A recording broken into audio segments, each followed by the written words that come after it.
Good morning, YouTube. Bushcraft Woods Devil here. I thought this morning I would talk a little bit about pocket FAKs and pocket PSKs. What's an FAK and what's a PSK? Okay, an FAK is a first aid kit, and a PSK is a pocket survival kit. If you spend any time on YouTube exploring bushcraft and outdoors and survival, sooner or later you're going to come across somebody talking about FAKs, PSKs, and what's also sometimes called an Altoids tin or an Altoids kit, because a lot of times these little kits are built in an Altoids candy tin container, which is very handy and pocket sized.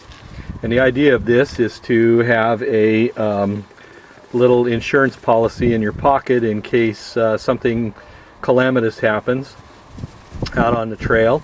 And yes, it can be handy for that, but I also think that where they really shine is just in your day-to-day work. Now, I work as a park ranger, and I carry a little FAK in my pocket because I am constantly nicking my fingers with tools and cutting myself or getting a scratch here and there. Often around town I carry my PSK, which is more set up for just urban stuff, little needs that I might have. So you can use them in and around town, and also in your day-to-day work and on the trail. A lot of different things of applicability, and there's just a wealth of videos on these. You can visit different channels. CAMPCRAFT Outdoors, Jason Hunt, I think he has a video up on PSKs, and also Randall's Adventure, another organization that teaches skills. Now, little book I want to recommend that you get a hold of and read is the Special Air Service SAS Survival Guide. It's pocket sized, it's very little, and it's just full of information. Right off the bat in this, the author, who is John Lofty Wiseman, who's was a longtime Special Air Service soldier. It's the British equivalent of kind of like SEAL Team 6 and Green Berets. It's the British Special Forces.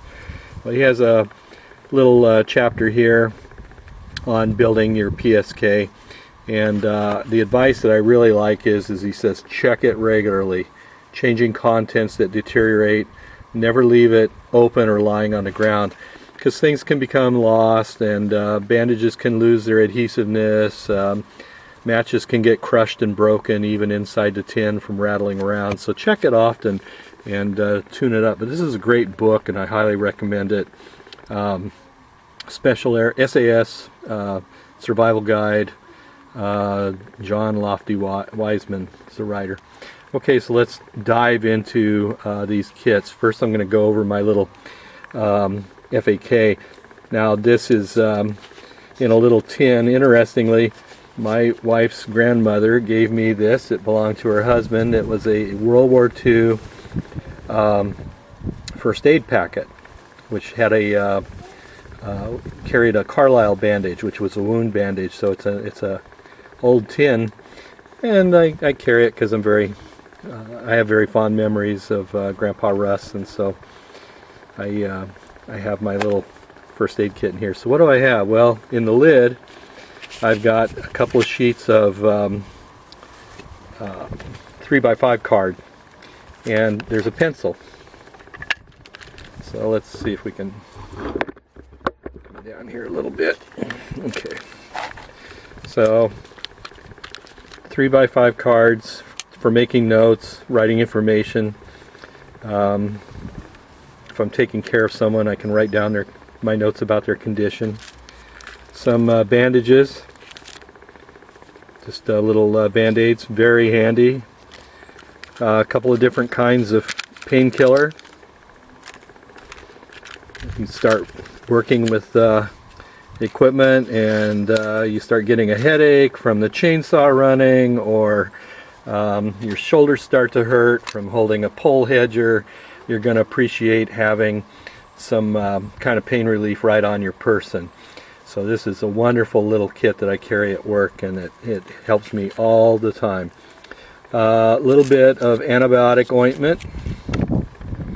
Again, not unusual to cut myself. So having a Band-Aid and some ointment to treat it. Some alcohol prep pads so I can clean up an injury. A sting pad.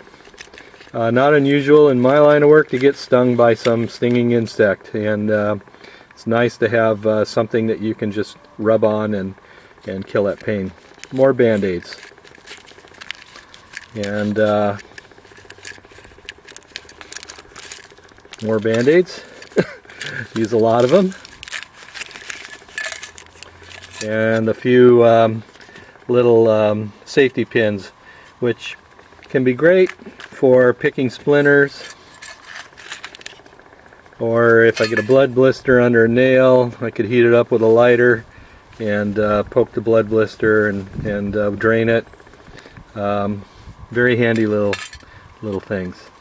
Okay, that is my FAK. Now let's transition over to the PSK. Move the camera over a little bit. So my PSK, and I make these bands out of just cast off web so that I can keep them closed so they don't pop open. It's an art to pack these with so much stuff. You're going to have to play around and position them to get everything to stay in place. So this is an SE tin, Randall's Adventure, and you can find them on the web. Now this is, check that out, you've got a nice tin lid that you could literally use as a signal device and throw a flash. Inside I have a very tiny little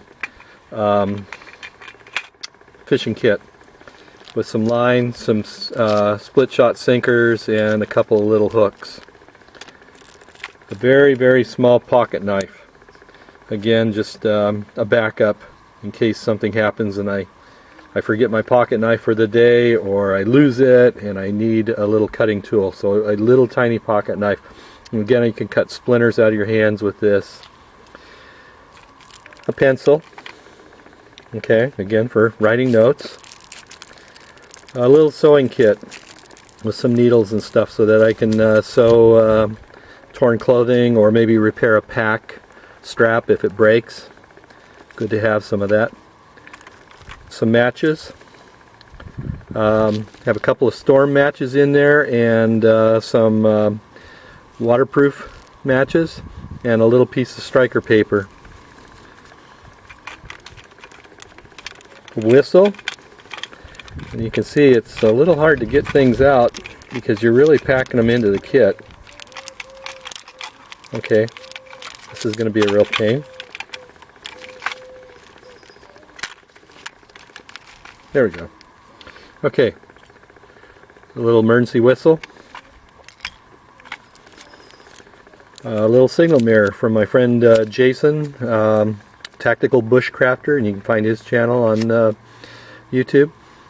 This is by Adventure Medical Kits. Now this tiny kit and tiny signal mirror. Oh, and by the way, we did a video together on his channel, well worth checking out, where we tested some mirrors, and I believe we tested this little tiny mirror, and I'll put the link to it below. This is incredible how much flash this can throw. It has a sighting hole in the center. Very nice. And then a small amount of medical again in my PSK. So painkiller, bandages, antibiotic ointment, alcohol preps for cleaning up, bandages, and then in the very bottom there, underneath everything, is a couple of 3x5 cards for making notes. Same as over there in the FAK. So next time you finish up that tin of Altoids candies, think about what you can do with it and make yourself a nice little first aid kit. You can throw it in a day pack, throw it in your lunch box. If you're a working man, working person, working lady, you're out there and you're doing things with your hands and you possibly cut yourself, great to have a little first aid kit. Pocket survival kit, like I said, I think it should be suitable to helping you day to day, and everything in here will help me with the trail or out in the urban environment. So just a few thoughts, and hope you all are doing well and get out on the trail. Okay, and we'll talk to you later. Bye-bye.